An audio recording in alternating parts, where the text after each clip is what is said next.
Sir ఎట్లుండే sir experience అసలు ఆ గెటప్ వేసుకుని అసలు ప్రపంచం ముందుకు రాగానే? I eagerly wanted to ask this question మీరు వచ్చినప్పుడు. బట్ గ్లామర్లో పోటీ పడితే నన్ను దాటిపోయావయ్యా. ఇక్కడంతా కొంచెం కళ ఎక్కువైంది, నీ దగ్గర మాత్రం బొద్దుగా ఉండేసరికి ఆ కళ అసలు వేరే.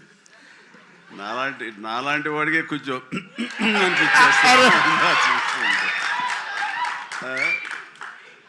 చూడాలి, సినిమా చూసిన తర్వాత తట్టుకోగలమో లేదో. Thank you so much sir, ఈ కాంప్లిమెంట్ లైఫ్ టైం గుర్తుపెట్టుకుంటాను. Love you sir. నేను చూసే కొన్ని డికేట్స్ అయిపోయింది ఇది ఫొటోస్ చూసి. Thank you. But as actor I know sir, అంతమంది ముందు ఒక గెటప్ వేసుకొని బయటికి రావాలంటే definitely one of the inspiration అనుకుంటా సార్. Thank you so much sir. Good. Chiranjeevi garu, ఒక క్వశ్చన్ అండి. ఆ రోజు మీరు ఆ గెటప్ వేసినప్పుడు మీ అమ్మగారి రియాక్షను, మీ ఆవిడ గారి రియాక్షను ఏమైనా గుర్తున్నాయా? వాళ్ళు నన్ను చూడలేకపోయారు. అసలు కనపడదు, మరి మీసాలు పెంచుదాకా మా ముందుకు రాకండి అన్నారు. కానీ విశ్వకి వేరే ఎక్స్పీరియన్స్ ఉన్నట్టుంది. మా వాళ్ళు చీరలు కట్టుకొని మ్యాచింగ్ చీరలు కట్టుకొని సెట్కి వచ్చారు సార్ ఫోటో దిగుదామని. మళ్ళీ ఎప్పుడు కట్టుకుంటున్నాం అని. ఆ టైంలో షూటింగ్ టైంలో నేను అప్పుడు ఎప్పుడు మీసాలు తీయలేదు.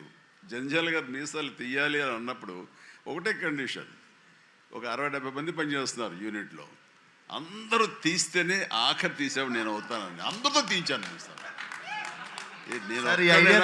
నేను ఒక్కడైనా ఆ రకంగా ఉండాల్సిన అందరూ ఉండాలి సెట్లో, అందరూ తీశారు. స్టిల్ కూడా ఎక్కడ ఉండాలి సార్. ఈ ఐడియా నాకు వచ్చుంటే అదిరిపోయేది సార్. అసలు అందరి చేత చీరలు కట్టించేవాడు. ఫస్ట్ మీ డైరెక్టర్ రామ్ నారాయణ గారితో మీసాలు తీయించారు అందరికి. అసలు నాకు ఈ ఐడియానే తట్టలేదు అసలు. అదే అంటే ఆ రోజుల్లోనే చిరంజీవి గారు చాలా కంఫర్ట్ ఉంటుంది తెలుసా. అందరికి తీసేస్తే నాకేముంది అన్నట్టుంటుంది అసలు. ఏం పర్వాలేదు విశ్వక్, ఈ రోజు మీరు ఇది మాట్లాడారు కదా, రేపటికల్లా మేము రెడీ అయిపోతుంది చూడండి.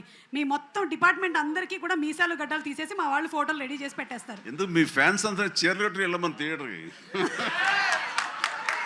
వదలద్దు ఐడియా. చేసేస్తారు సార్ వాళ్ళు పాప మాల్కి.